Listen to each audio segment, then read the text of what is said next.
In 2006, a new title was shown off to demonstrate the power of the PS3 to realize photorealistic graphics. What was shown then was truly amazing for a world just coming out of the 6th generation.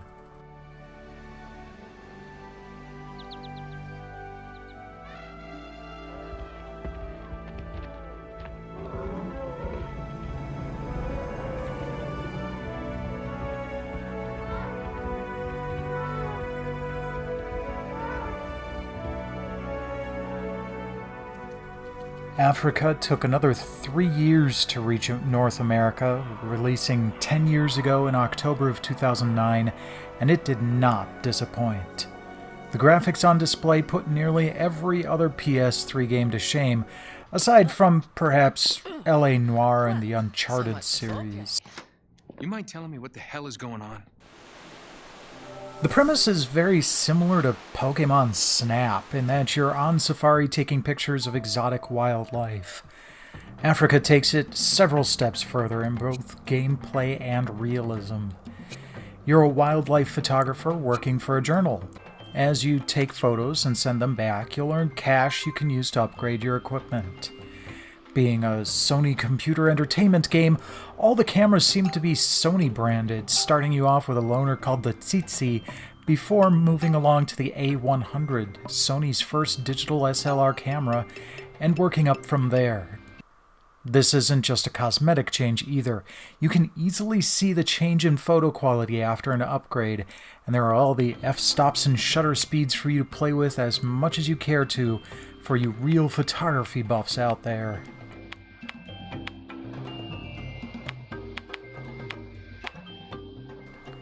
As you progress, you'll open up new biomes to research, each with their own sets of fauna and megafauna to experience.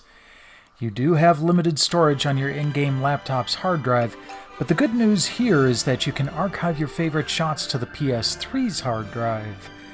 Speaking of your PS3's hard drive, though, this game has a really odd quirk to it. You see, most game saves are small, ranging from a few kilobytes to a few tens of megabytes. Afrika blows this out of the water, though, with save file sizes that would take up half a CD and grow from there. This was a huge problem back when the maximum storage for cloud saves on the PlayStation Network was only 1 gigabyte and would take a considerable amount of time each time a save or load was required.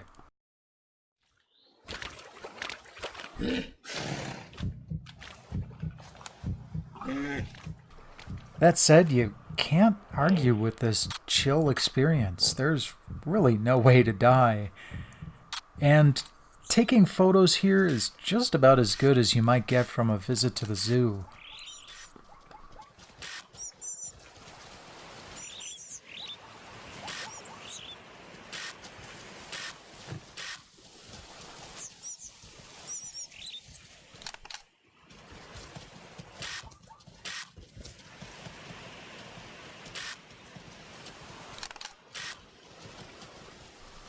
The method used to snap photos even takes advantage of the 6-axis motion controls, letting you tilt the camera to adjust your framing and hitting R1 to snap the shutter.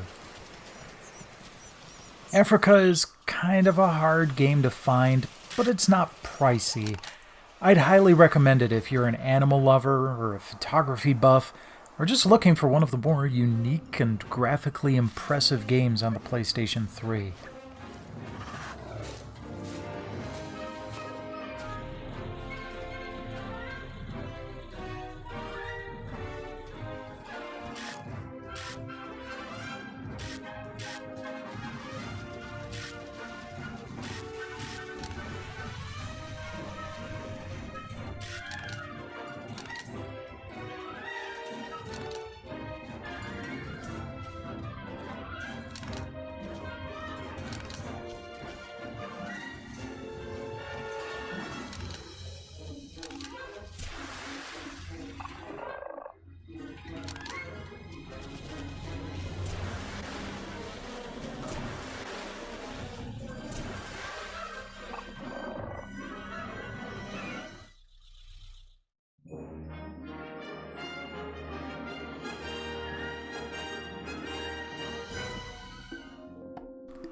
Any fond memories of your own safari?